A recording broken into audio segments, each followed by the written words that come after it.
Hey,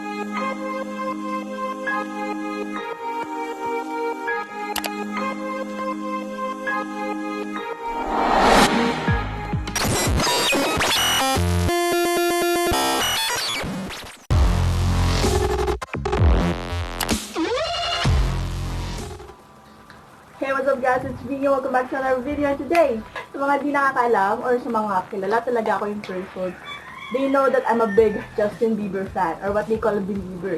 So ever since 2010, I've been a fan since 2010, mga 12 to 13 years old pa lang ata ako. Nasa high school pa lang ako noon. At hanggang ngayon naman, actually na nagtatrabaho na ako. At 22 na ako, I'm still a fan. Siguro di na talaga mawawala yun, no? Mag-grow ka na lang together with the artist at mag-grow ka na lang as a fan girl.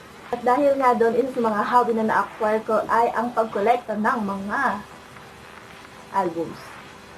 And today we're going to rank my favorite Justin Bieber albums from the worst to the best, in my opinion. So without further ado, let's start the video. What a normie.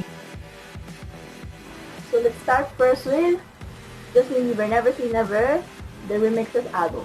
So this album is a remix album released back in 2011 and it features songs from My World 2.0 with collaborations of different artists. So isa sa mga single na nirelease dito is yung Never Say Never featuring Jaden Smith na naging official soundtrack din ng 2010 version ng The Karate Kid with Jackie Chan, and syempre yung nilabas na version ng That Should Be Me na nagpaiyak sa lahat na featuring Rascal Flatts. So, dito siya lahat galing. So, since hindi naman talaga siya bagong album with new songs, andito siya syempre sa mga list favorite ko ng Justin Bieber albums. But this song actually has some great collaborations na nagbuo sa lahat ng mga believer. Katulad ng Overboard na kinanta featuring Miley Cyrus and yung Up na favorite ko featuring Chris Brown. Together with this album, Justin also released his first docu-film entitled Justin Bieber, Never Say Never. Yan. So, naalala ko pa kung nirelease to, first week of showing neto is, week ng birthday ko. So, yun nga. Sinunod namin sa sinihan as my birthday gift. So, next! What a normie. So, next from the list is Believe Acoustic. So, this is another remix album released back in 2013, and as the title says, acoustic versions lang siya ng mga songs from the Believe album. At katulad din siya netong isang record na My World The Collection, na isang 2-disc compilation album ng My World 2.0 and My World Acoustic na ni-release back in 2010. And though mga compilation and remix albums lang naman sila, a-appreciate mo dun kasi yung talent ni Justin. Kasi Justin is really good when it comes to acoustics. Dun mo talaga ma-appreciate yung vocal and singing style niya. What a normie. So ngayon, we're now going to start ranking all of the official studio albums. So Justin released 5 studio albums. Ang aking top 5 ay the one that is released recently, ngayong 2020, at yun ang Changes, which is his 5th studio album that is primarily R&B in sound and style. And since R&B nga siya, which hindi naman ganun hindi naman dun nakilala si Justin na style, hindi siya masyado na-appreciate in the mainstream. Though sobrang ganda ng boses ni Justin when he's doing R&B. And some of the production elements from this album is quite impressive actually. Yun nga lang, hindi siya masyadong hitting when you first listen to it, the whole album. So parang it takes time for you to appreciate it. So kailangan paulit-ulit mo siya papakinggan para appreciate mo yung kanta. Kasi yung lalo na kapag first time mo siyang pinakinggan, yung kanta parang walang variations, parang pare-pareho lang kumbaga. Though album siya, it should have a like flowing vibe, but not really na parang magkakatunog, magkakapareho ng copy, parang gano'n.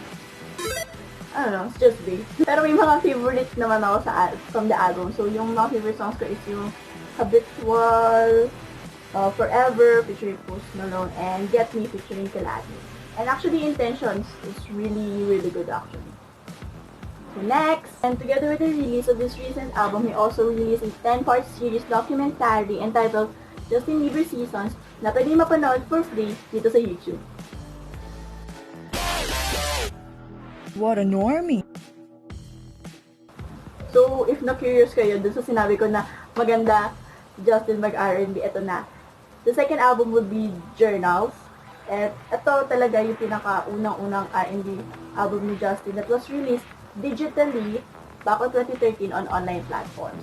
So, ito, it was handled in a campaign called Music Mondays where every Monday night, doon nire-release yung mga bagong kanta. For me, this is the top 4 kasi for me, dito nag-grow si Justin as an artist. And this album was praised for its mature direction and was labeled to be his best yet underrated material back in 2013. Kaya yung mga single dito hindi masyadong parang kilala. Katulad ng All That Matters, tsaka Confident. What a normie. So next from the list is Believe album.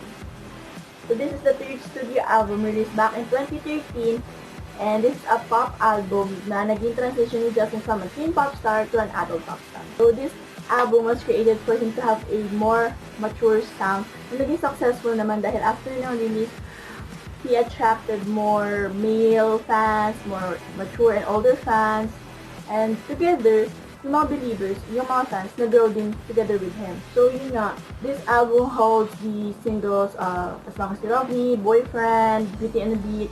Tapos, nandito rin yung ibang mga kanta na hindi naman singles pero sumikat. Yun, katulad ng Fall, Die in Your Arms, Be Alright, yan. So, madami rin magagandang kanta sa album na to. And together with this album, nirelease din ni Justin ang second docu-film niya entitled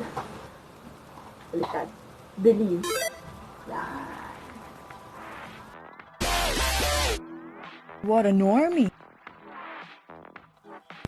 So ngayon, dito tayo ngayon sa ating top 3. Yun na yung nag-iisang Justin Bieber Under the Mistletoe.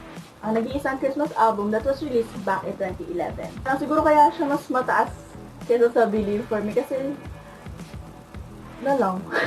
Gandang-ganda kasi ako sa album na to. Hindi lang siya kasi pang Christmas. Alam mo yun? Naalala ko nung lumabas to. Tapos na yung Pasko at lahat-lahat. Parang mga nasa March na. Pinapatugtog ko pa rin siya. Kasi sobrang ganda nung feel. Sobrang ganda nung sound. Yung mga original Christmas songs. Ang ganda. Parang hindi talaga siya Christmas song lang. Ang gano'n. Kasi yung mga classic Christmas songs na nabiligyan ng modern twist. Ang ganda rin. Kaya sobrang excited ako pag Pasko. Lagi ko talaga ito pinapatugtog. Tapos, pag pumupunta na ako ng mall, nagugulat na lang ako. Si Bieber yun ah. Pasko. Ganon. What a normie. So, ang aking top 2, syempre, ay ang My World. So, pagsamahin na natin sila. So, ang record na meron ako is called My World. So, ito ay compilation ng My World EP na released back in 2009 at ang My World 2.0 na debut album ni Justin na released back in 2010. Dito nag-umpisa ang lahat. Dito nabuo ang ating mga childhood. Dito tayo nagkaroon ng crush kay Justin. Kahit dun sa yung dito kasi naman yung buhok niya. Dito tayo nagkagusto sa ganyang buhok. Naalala ko nung bata ko, halos lahat ng lalaki had ganyan yung buhok. I even love purple because of it. So yun lang. Sobrang nostalgic kasi ng album na to. Alam mo yun. Parang yung buong pagkabata ko kasi dito umiikot eh. Pag narinig ko yung One Time, yung One Lonely Girl, yung Baby, parang feeling ko. Hindi ko alam kung naiiyak ako or natutuwa ako na talaga. Diba naman makakalimot, diba? Sa mga classics na Justin Bieber. I mean, everybody loved that. Dito sa album na to lumalabas lahat ng inner believer ng bawat isa. Those were the good times, man. What a normie. At nandito na tayo sa ating top 1. Let's go!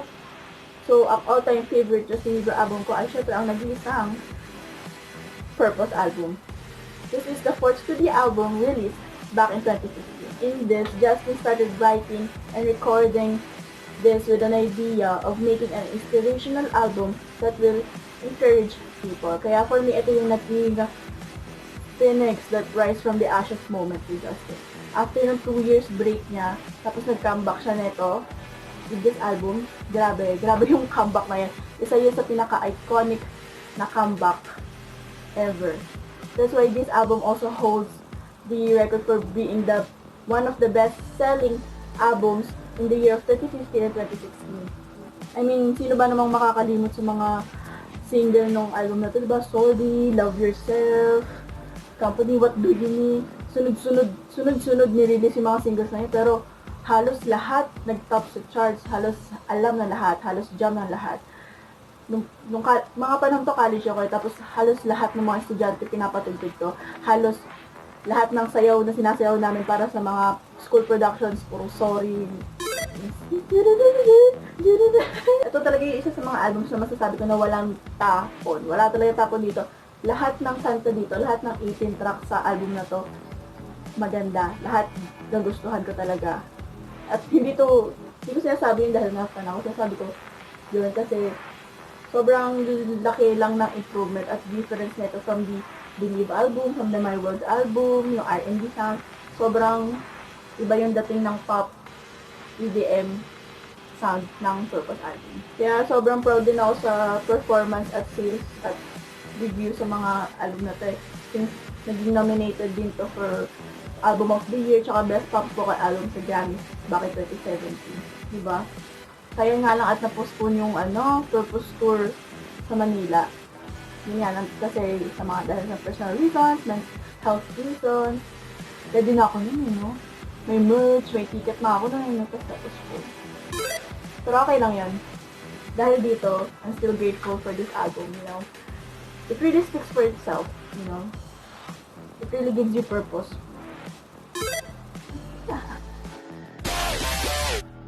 What a normie. At ayun na nga. That's how I rank all of the Justin Bieber albums. And if you want to check out all of the albums, I will put all the link on the description box down below. And if you're a believer, yung mga napadang believer dito, kaya what's your favorite Justin Bieber album or Justin Bieber song? Feel free to comment down below. And that's it for today's video. If you like it, make sure to give it a big thumbs up and don't forget to subscribe on my channel to see more of the normies content here on the internet. And thank you all so much for watching. See you all next time. Peace!